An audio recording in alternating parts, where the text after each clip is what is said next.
الله.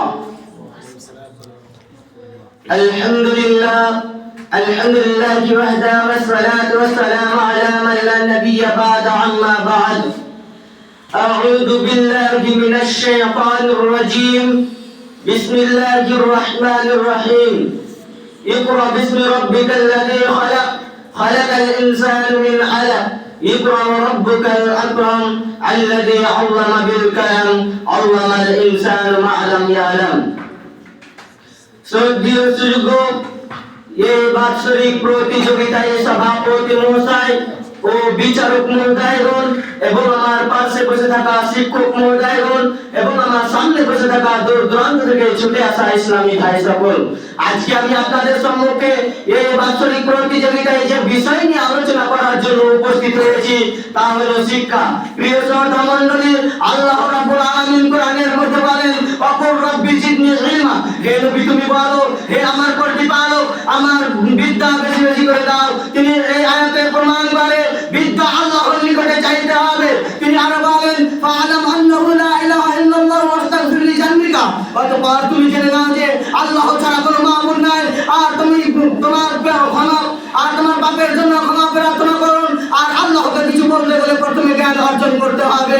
তিনি আরো বলেন, আর রহমান আল্লামাল কুরআন খালাকাল ইনসান আল্লামাহুল বায়ান। রহমান তিনি কোরআন শিক্ষা দিয়েছেন, মানুষকে সৃষ্টি করেছেন, মানুষকে সবকিছু বিবরণ শিক্ষা দিয়েছেন। তিনি আরো বলেন, ফাসালু আহলা যিকরি ইন কুনতুম লা তা'লামুন, পরে তোমরা জ্ঞানী মানুষের নিকটে জিজ্ঞাসা করে নাও যদি তোমাদের জানা না থাকে। তিনি অন্যত্র আরো বলেন, ইকরা বিসমি রাব্বিকাল্লাযী খালাকাল ইনসানা মিন আলাক, ইকরা ওয়া রাব্বুকাল আকরাম আল্লাযী আল্লামা বিল কালাম আল্লামাল ইনসানা মা লাম ইয়ালাম। তোমরা পড়ো, তোমার প্রতিপালকের নামে যিনি সৃষ্টি করেছেন মানুষকে জমাট বাঁধা রক্তপিণ্ড হতে। তুমি পড়ো, তোমার প্রতিপালকের সম্মানিত যিনি কলম দ্বারা শিক্ষা দিয়েছেন মানুষকে যা এমন কিছু জানতো না। অন্যত্র আরো বলেন, কুল ইয়াস্তাবিল আ'মা ওয়াল বাসীর আফালা তাতাফাক্কারুন, হে নবী তুমি বলো যারা অন্ধ ও চক্ষুমান তারা সমান হতে পারে?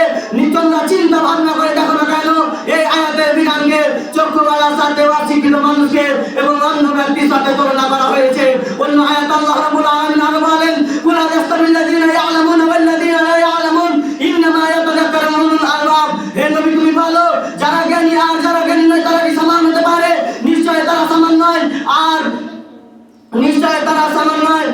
অন্যত্র আরো বলেন, ওয়ামা ইয়াস্তাবিল আ'মা ওয়াল বাসীর ওয়ামা ইয়াস্তাবিল আ'মা ওয়াল বাসীর ওয়ালা যুলুমাতি ওয়ালান নূর ওয়ালা জিল ওয়ালাল হারুর ওয়ামা ইয়াস্তাবিল আহইয়া ওয়ালাল আমওয়াত।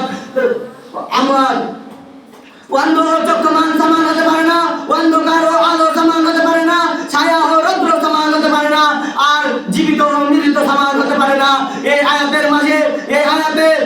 আয়াতের শিক্ষিত এবং অশিক্ষিত মানুষের মাঝে চারটি পার্থক্য দেখানো হয়েছে। অন্যত্র আরো বলেন, ওয়াতিলকাল আমসালু নাদরিবুহা লিন-নাস ওয়া মা ইয়াকিলুহা ইল্লাল আমওয়াত।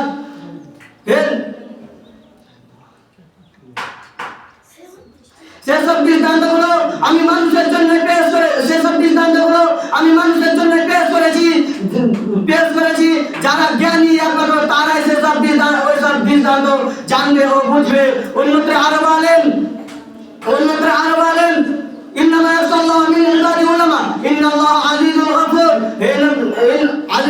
আল্লাহর বান্দাদের মধ্যে যারা আলেম তারাই আল্লাহকে ভয় করে, আর নিশ্চয় আল্লাহর প্রকরম বড়ই ক্ষমাশীল।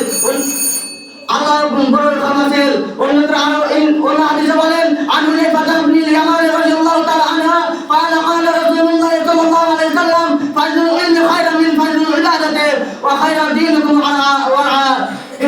হাদিসের মধ্যে বলেন, হুযায়ফা ইবনুল ইয়ামান রাদিয়াল্লাহু তাআলা আনহু তিনি বলেন, রাসূল সাল্লাল্লাহু আলাইহি ওয়াসাল্লাম বলেছেন, ইলমের মর্যাদা ইবাদতের মর্যাদা অনেক বেশি, আর তোমাদের উত্তম দিন হলো পরহেজগারিতা।